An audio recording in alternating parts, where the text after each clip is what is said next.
Pido disculpas porque posiblemente en algún momento del cuento que voy a contar me corte o me atasque o se me vaya el hilo. Y es que este cuento no lo iba a contar yo, pero la persona que lo iba a hacer no está y entonces pues voy a intentarlo. Con vuestra comprensión voy a hacerlo lo mejor que pueda.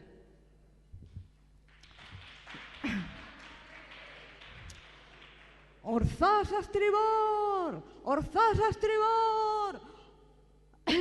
¡Recoged el foque! ¡Recoged el foque! ¡La mesana! ¡La mesana! Los marineros corrían de un lado para otro, tratando de mantener el equilibrio en aquel barco que se tambaleaba. Era imposible seguir las órdenes de aquel capitán desorientado. Cada vez ocurría con más frecuencia.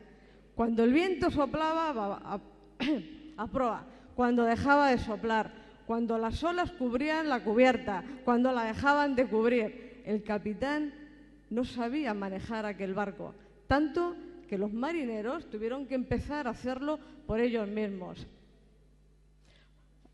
De tal manera que empezaron a pensar en tener un barco para ellos mismos. Un barco para nosotros. ¿Pero dónde se ha visto que los marineros tengan un barco para ellos? ¡Oh! Sería como tener todo el mar para nosotros. ¿Todo el mar? ¿Y para qué quieres tanta agua? ¿Aún si fuera de ron? Bueno, pues ellos empezaban a pensar en que estaría muy bien gobernarse un barco para ellos mismos. Y así empezaron a pensar en el barco fantasma.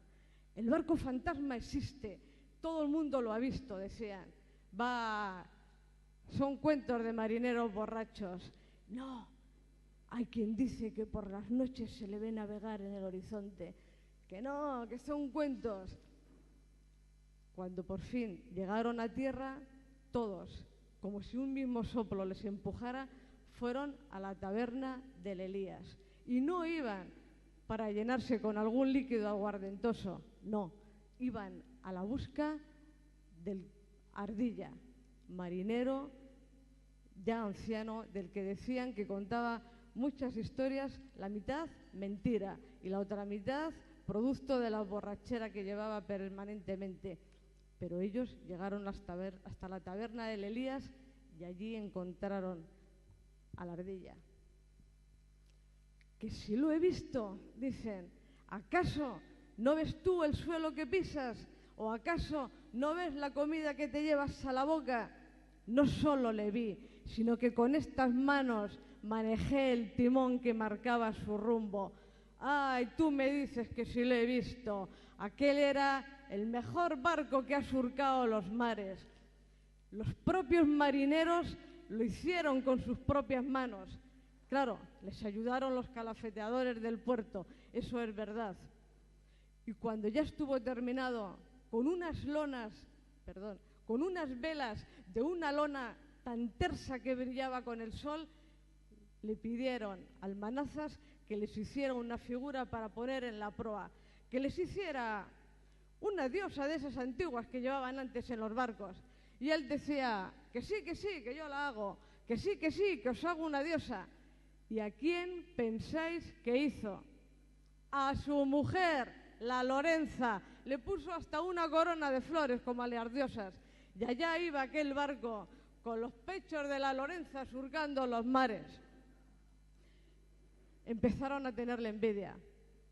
A lo mejor no era el mejor barco, pero sí era el que mejor manejábamos. Y sobre todo la tripulación.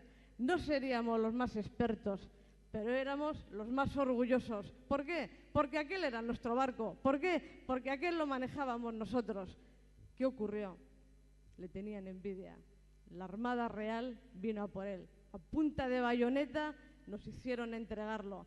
Cuando les pusieron en lo alto la bandera del rey, nos dolió como si nos lo hubieran clavado a fuego sobre la piel. Después cumplió con su cometido como el que mejor. ¿Qué digo como el mejor? El mejor que había sido. El Ardilla poco a poco iba perdiendo la voz. Bebía alcohol y se le nublaba la mente. 'Se iba apagando. Después, vinieron aquellos años en los que sirvió al mando de la Armada. Años oscuros en los que el barco hizo lo que le mandaban, cumplió con su deber, sin más. Cuando ya se cansaron de él, lo abandonaron. Unos dicen que fueron los propios almirantes los que le desarbolaron y le quitaron las velas. Otros que lo hizo la marinería por no soportar más aquello. El caso es que el barco quedó abandonado a su libre albedrío, vagando por los mares.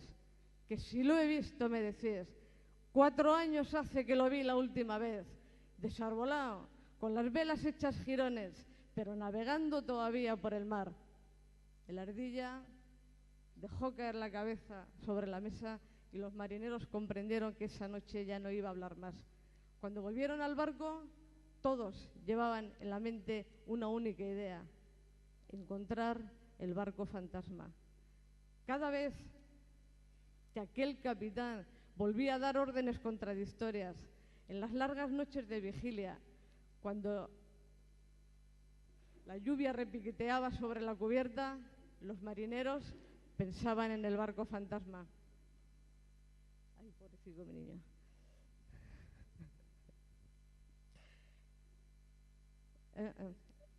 Sí. En los esplendores del amanecer, en los sangrientos atardeceres, en la oscuridad de las noches, los marineros soñaban el horizonte y apresaban el barco fantasma. Así que, cuando aquella mañana, cuando apenas se había levantado el sol sobre el horizonte y todavía quedaban por despejar los últimos jirones de niebla, y el vigía gritó: ¡barco a la vista!, todos los marineros, a excepción del capitán, levantaron la vista. Sabían que estaba allí. El vigía les confirmó que estaban en lo cierto cuando gritó: ¡no lleva bandera! Todos dijeron: ¡ahí está! ¡Es nuestro barco! ¡Vamos a por él! La maniobra de acercamiento fue tan rápida que al capitán no le dio tiempo de intervenir. No se sabe si fue la hartura, el cansancio, el hastío que querían dejar atrás, o las ganas, la ilusión, la esperanza, el sueño, la quimera, la utopía, lo que les empujó. Y cuando dijeron la vieja voz de «al abordaje», todos saltaron al barco. A día de hoy, ese barco tendría que estar navegando, pero llegó la flota de la Armada y se hizo con él otra vez. Esperemos que el año que viene surquen los mares. Muchas gracias.